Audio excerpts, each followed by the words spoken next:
네, 다음 달 판문점에서 남북 정상회담이 열리게 됐습니다. 대북 특사단이 김정은 노동당 위원장과 합의한 내용인데요. 김 위원장은 특사단에 미국과 비핵화 문제도 논의하겠다는 입장을 밝혔습니다. 고일환 기자의 보도입니다. 남과 북은 4월 말 판문점 평화의 집에서 제3차 남북 정상회담을 개최하기로 하였으며 이를 위해 구체적 실무 협의를 진행해 나가기로 하였습니다. 1박 2일간의 방북 일정을 마치고 돌아온 대북 특사단. 남북 정상회담 개최 합의라는 방북 결과를 발표했습니다.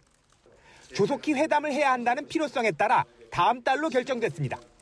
구체적인 날짜는 추가로 협의키로 했습니다. 북측은 비핵화 문제 협의 및 북미 관계 정상화를 위해 미국과 허심탄회한 대화를 할 수 있다는 용의를 표명하였습니다.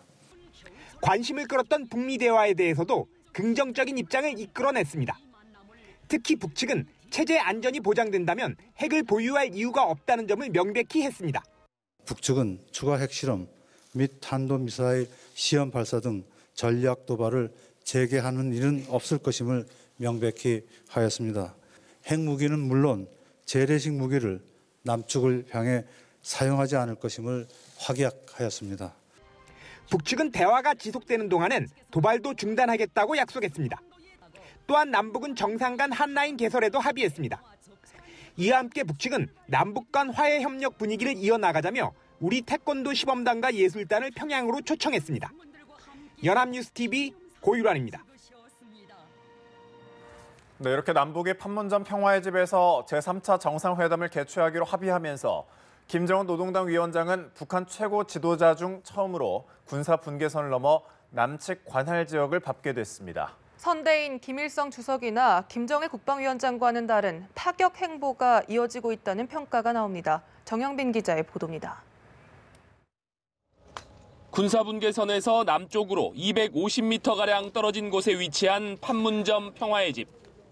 남북은 제3차 정상회담을 우리 측 지역에 있는 평화의 집에서 개최하기로 합의했습니다. 판문점인 북측 지역인 통일각과 남측 지역인 평화의 집이 나란히 위치해 있습니다. 3차 정상회담이 성사된다면 사상 처음으로 북한의 최고 지도자인 김정은 노동당 위원장이 남측 지역에 내려오게 되는 겁니다. 앞서 김대중, 노무현 전 대통령이 김정일 국방위원장과 가졌던 1, 2차 정상회담은 모두 평양에서 진행됐습니다. 남북 간 상호 교차 방문 합의에 따라 양측에서 번갈아 이루어지는 게 정상이지만 김정일 위원장은 신변 안전 등을 우려해 평양을 고집한 것으로 알려졌습니다. 그간 그 두 차례의 남북 정상회담이 모두 평양에서 열렸습니다. 이번 그 제3차 남북 정상회담이 판문점, 그것도 저희 남측 구역인 평화의 집에서 개최된다는 것은 상당한 의미가 그런 면에서 있다고 생각을 합니다. 전문가들은 김정은 위원장의 대담한 성격과 결단력을 보여주는 것이란 평가를 내놓고 있습니다. 김 위원장은 앞서 대북 특별사절단을 맞이하는 과정에서도 선대인 김일성 주석이나 김정일 국방위원장과는 다른 파격 행보를 이어갔습니다. 특사단이 평양에 도착한 지 3시간 만에 면담을 가졌고 집무실이 있는 노동당 청사를 처음으로 공개하는가 하면 만찬에는 부인인 리설주를 동석시키기도 했습니다. 연합뉴스TV 정영빈입니다. 네, 도널드 트럼프 미국 대통령은 남북 정상회담이 합의되고 북한이 비핵화 대화 의지를 표명한 데 대해 남북에서 나온 발표들이 매우 긍정적이라고 말했습니다.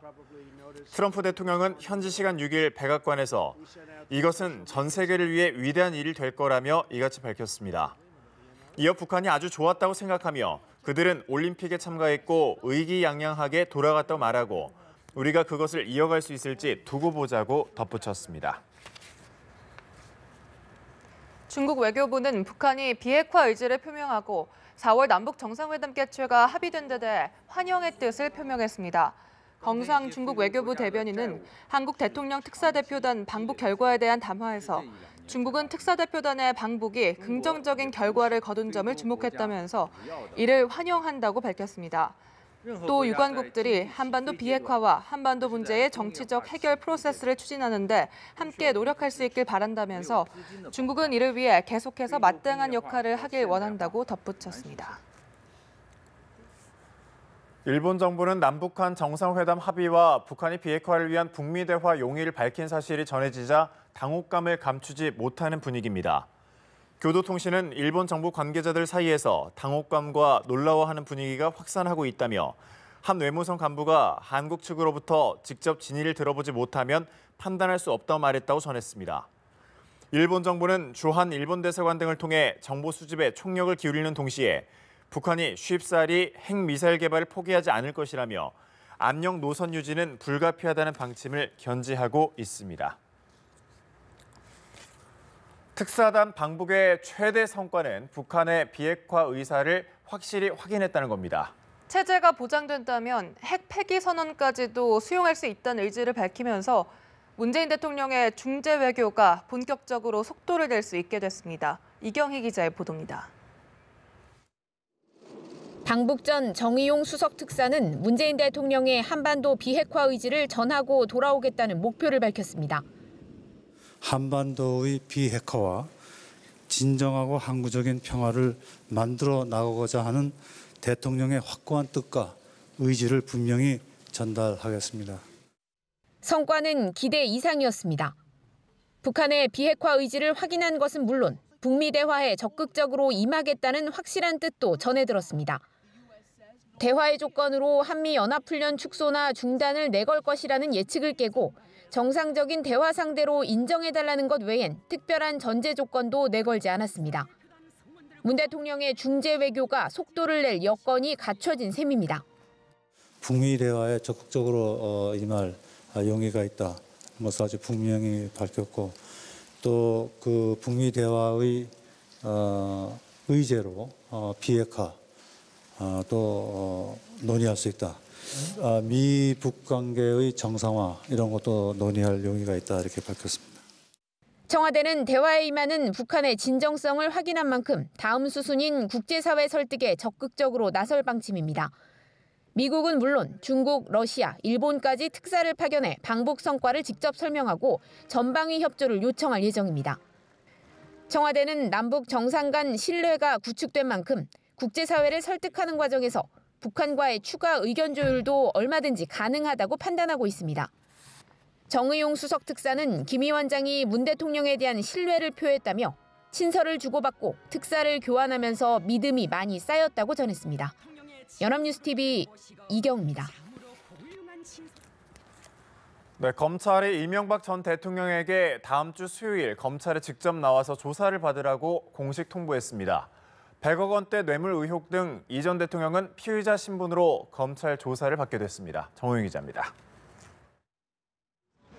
검찰이 이명박 전 대통령에게 다음 주 수요일인 14일 오전 9시 30분 서울중앙지검에 출석하라고 통보했습니다. 검찰 관계자는 수사 진행 상황을 고려할 때 진실을 투명하고 효율적으로 밝히기 위해 이 전 대통령 조사가 반드시 필요하다고 밝혔습니다. 검찰은 그동안 주변인 조사를 통해 충분한 자료와 증거를 수집했고 조사할 내용이 많아 직접 대면 조사가 불가피하다고 못 박았습니다. 다만 전직 대통령 신부님을 감안해 여러 차례 소환 대신 한 번의 조사로 의혹을 규명할 것임을 분명히 했습니다. 서울중앙지검 수사팀은 소환 통보를 하기 전 문무일 검찰총장에게 수사 경과를 보고하고 수사 계획에 관한 재가를 받은 것으로 전해졌습니다. 이 전 대통령이 검찰 소환에 응할 경우 노태우, 노무현, 박근혜 전 대통령에 이어 피의자 신분으로 검찰 조사를 받는 네 번째 전직 대통령이 됩니다. 검찰은 지난달 이 전 대통령의 집사 김백준 전 총무기획관을 국정원 특수활동비 수수 혐의로 구속 기소하면서 이 전 대통령을 이미 공범으로 규정했습니다. 이후 다스의 비자금 의혹과 대선을 전후해 불법 자금을 챙긴 의혹 등 수사의 가지를 뻗으며 혐의를 다져왔습니다. 검찰은 이 전 대통령 조사 결과를 토대로 구속영장 청구 등 신병 처리 방향을 결정할 방침입니다.